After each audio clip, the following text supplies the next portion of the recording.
Cosne, candidato presidencial. Obrigado por aceitar o nosso convite. O que é que significa esta quarta fase que promete de protestos, além das manifestações propriamente ditas? Muito obrigado pela oportunidade. Esta quarta fase, digamos, é na verdade a fase derradeira, digamos, do nosso plano de manifestações que na verdade visam apenas pressionar, primeiro, os órgãos eleitorais e, segundo, os órgãos de justiça para se conformarem com a justiça eleitoral ou, por outras palavras, para se conformarem com a vontade expressa pelo povo nas urnas. Esta quarta fase, digamos assim, é de fato a fase mais dolorosa, porque na primeira, a segunda e a terceira, a nossa, digamos, o nosso fito era simplesmente fazer manifestações pacíficas com cartazes de repúdio. E agora? Na quarta fase, infelizmente, pela forma como foi feita a repreensão, está-se a falar de 40 mortos, é o que é conhecido publicamente, mas no terreno nós temos registro de mais de 100 mortos. Então, nós neste momento vamos entrar numa fase que, quando eu digo dolorosa, é porque vai ser uma fase que vai afetar profundamente a economia nacional. Infelizmente, vamos ter que partir para esta fase. Mas com recurso à violência? Claro que não, nós de forma nenhuma, atenção a uma coisa, em nenhum momento, uma das coisas que nós desafiamos as autoridades moçambicanas é que em nenhuma das fases, nem na primeira, segunda, terceira, em nenhuma dessas fases, os manifestantes tomaram iniciativa de atos violentos, em nenhuma fase, não há provas disto. Por exemplo, ainda há pouco tempo, estava-se a dizer que houve vandalismo, assalto às lojas, empresas. Agora, graças a Deus, com a tecnologia que nós temos hoje, estão a viralizar vídeos que comprovam que quem assaltou e quem roubou aos agentes econômicos foi exatamente a polícia. Temos muitos vídeos que provam isso. Polícias a roubarem na Shoprite, que é um grande supermercado que nós temos na cidade de Maputo, lojas de particulares, aí até em casas privadas, a polícia, temos vídeos, inúmeros vídeos.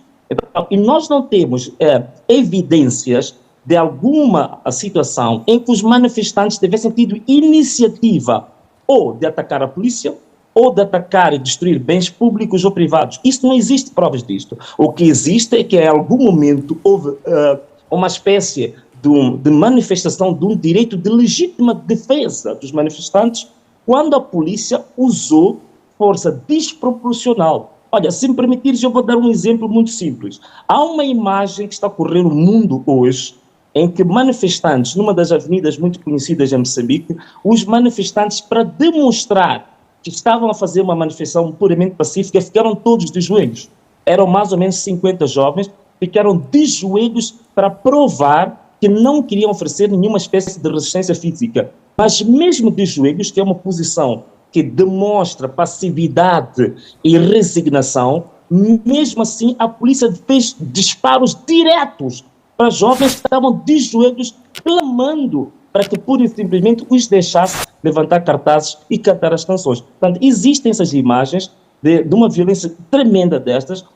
Aquelas bombas de gás lacrimogéneo, peço desculpas, houve aqui uma pequena queda aqui do meu telefone, mas aquelas bombas de gás lacrimogéneo, todas elas têm uma inscrição que dizem que essas bombas não podem ser disparadas diretamente para o corpo humano porque podem causar danos irreversíveis. Mas a polícia disparou para corpos humanos. Aliás, no dia 21 de outubro, que foi a primeira fase, eu estava a dar uma entrevista numa praça que chama-se Praça da OMM, com jornalistas internacionais, incluindo jornalistas portugueses da RDP. E houve uma situação dessas, sim. Lá, da RDP. Mas perante isso, deixe-me perguntar, a polícia porque disparou diretamente para jornalistas internacionais. Neste momento está em parte incerta, tem reservado sempre incógnita em relação ao local onde está. Nós também não sabemos o local exato onde está neste momento para conseguirmos esta entrevista. Deduzo que queira manter essa incógnita. Mas eu pergunto-lhe se esta quarta fase de protestos se pondera ir até Moçambique ou isso não é viável neste momento. até este momento, eu estou a ver se crio condições. Aliás, eu queria ir liderar a terceira fase. O que aconteceu é que houve inúmeras, digamos assim, clamores, posso dizer assim, de pessoas que pediram encarecidamente que eu não fosse a Moçambique. Eu recebi milhares de e-mails, de cartas, de mensagens, até de abaixo-assinados, a dizerem que eu estava proibido de ir a Moçambique. Portanto, eu não fui a Moçambique porque a população, os manifestantes, pediram de forma encarecida que eu lá não fosse. Eu não sei, se eles me autorizarem, eu vou, porque eu não tenho problemas nenhuns, eu bem gostava de estar em Moçambique. Mas esta quarta fase, eu digo que estou em parte incerta porque eu gostava também de partilhar que eu escapei a 2 atentados. O primeiro atentado que eu passei foi no dia 19 de agosto, que estava numa província que chama-se Inhambane, num distrito chamado Zalala, com um polícia que estava nas minhas costas, pronto a disparar, uma arma de 9 milímetros e 15 balas na câmara. Esse caso está registrado, a Procuradoria de Inhambane tem este caso registrado, arquivaram processo por processo por questões políticas, e o segundo atentado eu passei em Santon, na África do Sul, quando me retirei depois do ataque que sofremos no dia 21. Portanto, e sendo que mesmo por 2 atentados da minha vida. Sim, mesmo estando fora de Moçambique, sente que corre risco neste momento? Sim, eu sinto que corro risco, mas eu confesso uma coisa, eu não estou tremido por isso. Eu sei que neste momento a informação que me chega é que o CISE, que é a Força de Inteligência de Moçambique, agora está a trabalhar com o CINSE, que é a inteligência da Angola, para fazer rastreamento das minhas chamadas dos locais onde eu estou, e também sei muito bem que estão neste momento à procura de cooperação internacional para a minha localização. Eu não estou preocupado com a minha vida física. O que eu estou preocupado é exatamente com este caos, com esta miséria que este povo vem sofrendo há 50 anos. Então, eu neste momento não sou assim uma pessoa tão especial que eu possa considerar-me, mas eu creio que as pessoas me usam como um alto-falante. Quer dizer, eu sou uma espécie de um vaso que estou sendo usado para liderar um clamor que está encravado na garganta das pessoas há 50 anos. E como altifalante desse clamor, estaria eventualmente disponível para um encontro com Daniel Chapo? Em todas as minhas lives eu demonstrei abertura para o efeito, não só abertura para o diálogo, como também avancei a alguns termos de referência que nós podemos levar à mesa do diálogo. Eu já dei esta indicação, claramente. Infelizmente, até este momento, o Partido Frelimo e o próprio candidato não reagiu a todas as manifestações de abertura do diálogo e, inclusivamente, dos termos de referência para o diálogo que eu publicamente já apresentei. Olhando também para essa linha de pensamento político que tem, julgo que não afasta a possibilidade de um governo de unidade nacional. O que eu pergunto é que condições teria de ter, no seu entendimento, um governo de unidade nacional? Apenas partidos da oposição ou também o Partido Frelimo? Sim, se for um governo de unidade, tem que ser mesmo unidade, não pode ser fragmentado. Isto não é um problema, não é uma questão que eu coloco apenas para a questão de crise. No meu manifesto eleitoral e ao longo de toda a minha campanha, eu falei disto. Que eu ganhando as eleições, eu quero constituir um governo que é baseado na meritocracia e não no fundamentalismo partidário. Portanto, significa que mesmo o Partido Frelimo, que são os meus adversários diretos, eu sei que há pessoas competentes, eu sei que há pessoas íntegras na Frelimo, portanto, temos abertos. Portanto, este governo de unidade nacional, primeiro, tem que dar prioridade aos partidos que concorreram. Segundo, deve também incluir pessoas de mérito e de crédito social na sociedade civil, que existem tantos. Há várias organizações da sociedade civil que têm pessoas altamente competentes e que podem fazer parte do governo, e também pessoas que não fazem parte nem de nenhum movimento associativo, nem de nenhuma instituição política que existe em Moçambique, de associações religiosas e por aí fora, e pessoas que não têm nenhum credo, mas que têm competência, têm credibilidade e são pessoas de alto crédito a nível nacional. Portanto, e penso que isto não é um programa apenas de Venâncio, o que eu acredito que é algo irreversível para Moçambique. Se nós quisermos um país estável e se nós quisermos que Moçambique dê algum salto no futuro, não temos outro caminho senão passar por um governo que seja transversal às várias forças políticas, sociais, por aí. E se isso não acontecer, será muito difícil Moçambique poder sair da situação de miserabilidade que se encontra hoje para um país próspero, que eu acredito que Moçambique tem todas as condições para, num prazo de 5 anos a 10 anos, ser uma das 50 ou 70 nações mais prósperas do mundo.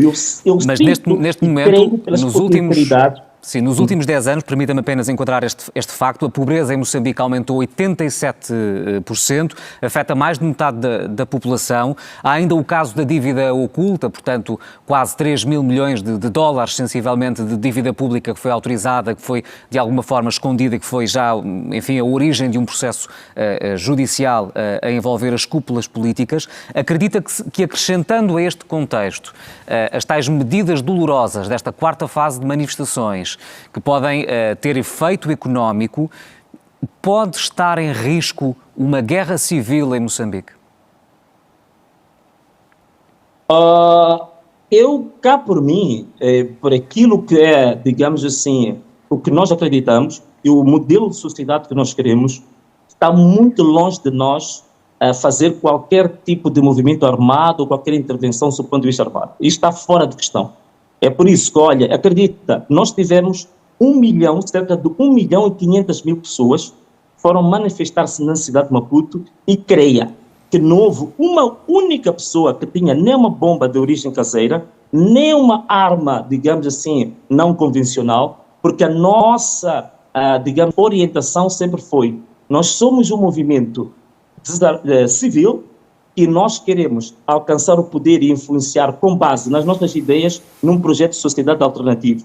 Da minha parte e dos nossos manifestantes, do partido que neste momento suporta a minha candidatura, nós não vislumbramos e somos totalmente aversos a qualquer forma de resolução de conflito ou da crise por via militar ou por via armada. Isto está fora de questão. Sim. O que nós vamos fazer são manifestações dentro do direito constitucional que nós temos, que nos assegura que, havendo ordens ilegais, há um direito constitucional que nos assiste de não obedecer essas ordens ilegais. E uma das questões que nós queremos fazer é a manifestação em áreas que, logicamente, são cruciais para a economia de Moçambique. O que está a acontecer, nós não vamos forçar a ninguém a aderir à nossa marcha. O que nós vamos fazer é passar uma mensagem como aconteceu em Ração Garcia, que é um dos maiores corredores de desenvolvimento e uma das maiores fronteiras que nós temos em Moçambique, que liga Moçambique e África do Sul.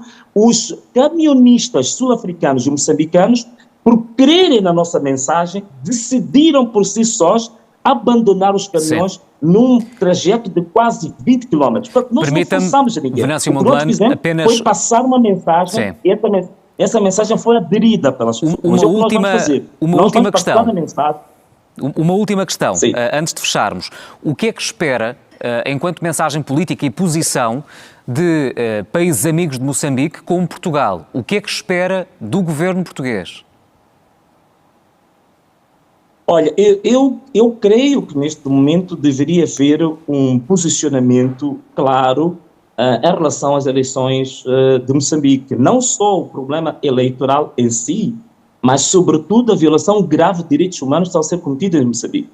Eu penso que neste momento, eu saliento pela positiva, vi que o Parlamento Português e alguns grupos parlamentares portugueses já se estão a pronunciar e até de forma um pouco mais ousada, muito acima da minha expectativa, porque alguns grupos parlamentares disseram claramente que não acreditam na vitória da Frelimo que é anunciada pelos órgãos eleitorais.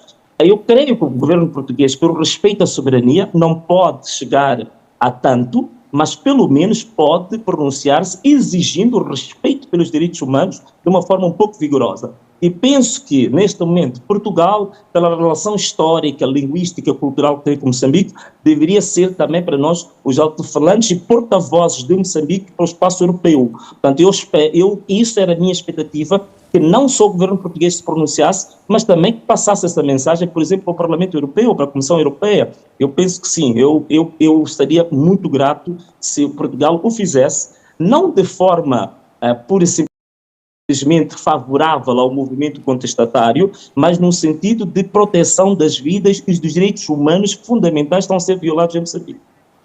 Venâncio Mondelano, obrigado por ter estado connosco nesta entrevista exclusiva à CNN Portugal. Uma boa noite para si. Muito obrigado.